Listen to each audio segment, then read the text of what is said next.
de las contribuciones nacionales, en el caso nuestro necesariamente es un proceso de abajo hacia arriba. Esto es que lo que vayamos a escribir va a ser producto de una consulta desde las bases de los sectores para posteriormente llevar una propuesta consolidada para que tenga un aval político y por lo tanto respalde política de largo plazo. Desde esa perspectiva, pues entonces tiene que ser un proceso consultado con todos los actores.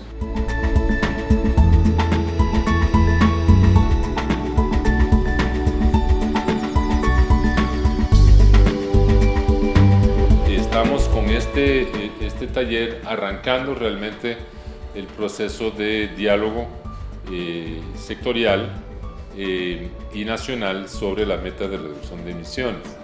Este taller busca, primero que todo, consultar a un grupo de expertos nacionales y tomar ventaja de lo que vemos como la capacidad instalada del país para analizar la situación actual del país en materia de emisiones y poder proyectar al futuro qué podría pasar y cuáles serían las rutas más probables de desarrollo del país y posibles soluciones para la reducción de emisiones. En ese sentido me parece un paso previo importante para poder desarrollar la narrativa y el discurso que va a ir acompañando la contribución nacional.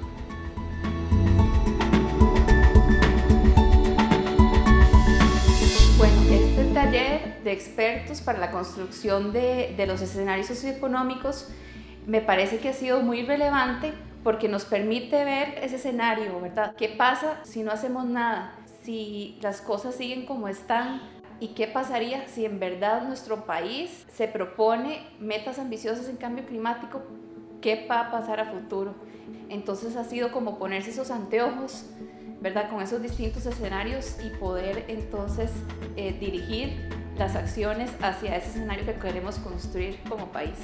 El tema de centrarnos solo en modelaje y solo en proyecciones, para mí limitaba muchas veces la posibilidad de explicarle al público en general que se trata de esto, ¿verdad? No solamente es un porcentaje, eso significa, bueno, reducir de tal porcentaje las emisiones del sector transporte significa que lo que conocemos hoy en día como la forma de movilizarse al trabajo, de ir a la escuela, de moverse en la ciudad, va a tener que evolucionar.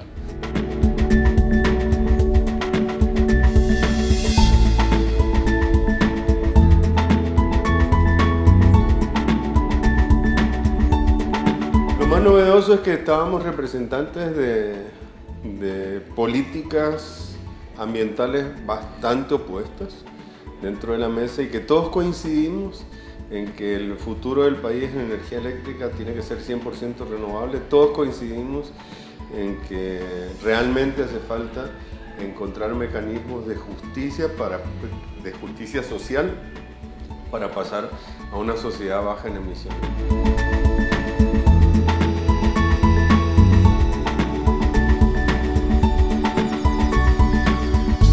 Una de las cosas que hemos discutido bastante a lo largo de este proceso es cómo lograr algo que nos permita recoger una gran variedad de opiniones y de diferentes acciones y diferentes ideas y luego hacerlas pasar por diferentes pruebas de ácido para ver qué aguanta. Y este resultado ser un ejercicio súper útil en ese sentido y un ejercicio que yo creo que podría ser muy útil iterar en algunas ocasiones a lo largo del proceso en los próximos años, que vamos a seguir repitiendo conforme el plan se va tomando más forma, poder pasarlo por estas pruebas de ácido que cada vez entonces pueden ser más específicas y más aplicables.